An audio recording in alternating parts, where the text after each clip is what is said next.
नमस्ते सभी को। क्या कभी आपकी जिंदगी में ऐसा मोड़ आया है जब आपको लगा हो कि आप चारों तरफ से परेशानियों से घिर चुके हैं और ईश्वर भी आपकी बात नहीं सुन रहे? आज की यह छोटी सी कहानी आपके देखने का नजरिया बदल देगी। जब इंसान का रास्ता बंद होता है तब ईश्वर का चमत्कार कैसे शुरू होता है, आइए जानते हैं इस कहानी में। एक गांव में माधव नाम का एक गरीब जुलाहा जो कपड़े बुनता है रहता था। वह भगवान श्री राम का अनन्य भक्त था। वह दिन रात मेहनत करता और कपड़ा बुनता, लेकिन उसकी गरीबी दूर होने का नाम ही नहीं ले रही थी। एक दिन थक हार कर उसने तय किया कि वह जंगल में जाकर तपस्या करेगा और भगवान से पूछेगा कि उसकी भक्ति में क्या कमी रह गई। जंगल के रास्ते में उसे 3 लोग मिले जिनकी अपनी अपनी परेशानियां थी। सबसे पहला किसान था। उसने कहा, जिसकी फसल हर साल अच्छी होती थी लेकिन काटने से ठीक पहले सड़ जाती थी। एक साधु जो सालों से तपस्या कर रहे थे लेकिन उन्हें ज्ञान की प्राप्ति नहीं हो रही थी। तीसरा एक नाग अर्थात सांप जो एक जगह से हिल नहीं पा रहा था और भारी दर्द में था। तीनों ने माधव से कहा, तुम भगवान से मिलने जा रहे हो तो हमारे दुख का कारण भी पूछ लेना। माधव ने हाँ कह दिया। जंगल की गहराई में पहुंचकर माधव ध्यान में बैठ गया। उसके सच्चे दिल की पुकार सुनकर भगवान प्रकट हुए और बोले, राघव, मैं तुम्हारी भक्ति से प्रसन्न हूँ।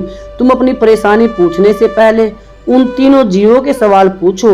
माधव ने अपने बारे में सोचने से बजाय पहले उन तीनों की मदद करना सही समझा और उनके सवाल पूछे। भगवान ने साधु के लिए कहा, उन साधु को अपने ज्ञान का बहुत घमंड है। जब तक वह अपना ज्ञान किसी योग्य शिष्य को नहीं बांटेंगे उन्हें मोक्ष नहीं मिलेगा।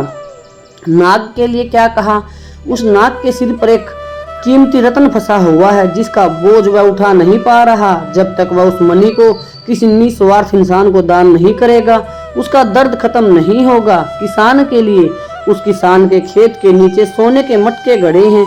जब तक वह उस धन को निकालकर जरूरतमंदों की मदद में नहीं लगाएगा उसकी फसल सड़ती रहेगी। माधव ने कहा, प्रभु, अब मेरी गरीबी का भी समाधान कर दीजिए। भगवान मुस्कुराए और बोले, माधव, तुम्हारे सवाल का जवाब तुम्हें रास्ते में ही मिल जाएगा। उसने साधु को जवाब बताया। साधु ने अपना घमंड छोड़ा और माधव को अपना सारा आध्यात्मिक ज्ञान और आशीर्वाद दे दिया। उसने किसान को भगवान का जवाब बताया। किसान ने जमीन खोदकर सोने का मटका निकाला और खुशी में आधा सोना माधव को दान में दे दिया। उसने नाग को जवाब दिया। नाग ने अपने सिर की बहुमूल्य मणि माधव के चरणों में रख दी, जिससे नाग का दर्द भी खत्म हो गया। जब माधव अपने घर पहुंचा तो उसके पास ज्ञान, अपार धन और कीमती मणि तीनों थे। वह समझ गया कि भगवान ने उसकी गरीबी दूर करने के लिए उसे कोई सीधा खजाना नहीं दिया बल्कि उसे दूसरों का भला करने का जरिया बनाया और उसी में उसका अपना कल्याण छुपा था। इस कहानी से हमें 2 बड़ी सीख मिलती हैं।